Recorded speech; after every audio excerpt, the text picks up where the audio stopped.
Okay, so this is our presentation for predicting the 2022 NBA draft. I'm Dylan Phillips. I'm Thomas Armstrong. I'm Matthew Holmes. And I'm Aidan Pavlick. The research question we wanted to answer with this project was, can we predict what the 2022 NBA draft will look like using high school 247 rating, height, weight, and various college stats from previous draft classes? In this model, we decided not to include players that did not play in college, or such as foreign players. And we also did not account for age, so younger players will not be valued as highly in our model as they would be in real life. For the data collection, we went on to 247 Sports and found the composite 247 rating for each drafted player. And for the college stats, we went on to College Basketball Reference and found those there. And for the height and weight, we scraped College Basketball Reference and then joined the files. Yeah, so there was a lot of data cleaning that needed to be done. First things first is we needed to clean what we scraped from Sports Reference, which was height and weight. You can see that in the first block and the where we split height into feet and inches, and then calculated feet in inches later. And then what's not shown here is we did standardize the 247 grade. Just because that was highly skewed. There were a lot of 0.99s and then also a lot of 0.7s. So we just standardized that to make the data a little bit easier to work with. And then we joined what we got from Sports Reference from the scrape to the data that we collected manually, which included player stats and the 247 composite score. And then after that, we filtered the data into training data, which included all of the players except for those that have not gotten drafted. And we used that training data to run our model. After we ran the regression, we got our summary statistics, and we jotted down a few things that stuck out to us. Total rebounds had a positive coefficient. So the more rebounds a player got, the later they would actually be drafted in our model, which was an issue we found when looking at the summary statistics.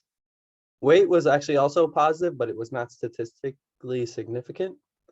Our model found no statistical significance between the positions that we did a dummy variable of for guard, forward, and center. Overall, we had very good significance of the individual factors, one holding the others constant, and our largest coefficient for better draft position was the 247 rating. So the higher the rating, the higher they would get drafted in our model. And then our first visualization was the residuals versus fitted values plot. As you can see, a lot of the values that we got in our model were right around 30, which is what we expected because there's not a lot of variance in the stats. So we expected a lot of clumping in our residuals versus fitted values plot. Our next visualization was just looking at correlation between draft position and then each of our predictors. And as you can see, there is not a lot of correlation. All 6 of those plots look pretty random. So that kind of explains why our model isn't too good at predicting draft position. And then our third model was just a scatter plot matrix, just to look to see if multicollinearity was an issue. Just a quick look at it, you can see that there might be some correlation between height and assists, as well as height and total rebounds. But other than that, it looks like we're pretty fine in multicollinearity issues. Okay, so our next step was to actually apply our model findings on our test data set, which was the 2022 prospects. We found about the top 50 or so prospects and their college and 247 stats. And then using our beta coefficients from our model, we were able to make predictions and fitted values. And by doing this, we ended up finding our lottery looked something like this, which if you follow the draft at all, you might see some players that are recognizable as top prospects, but there's also some players that might not have been expected to go in this lottery range.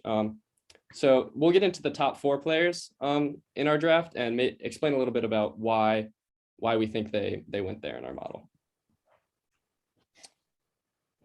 Our model projects Paolo Banchero to be the #1 pick in the draft, which is pretty similar to what a lot of mock drafts have him going.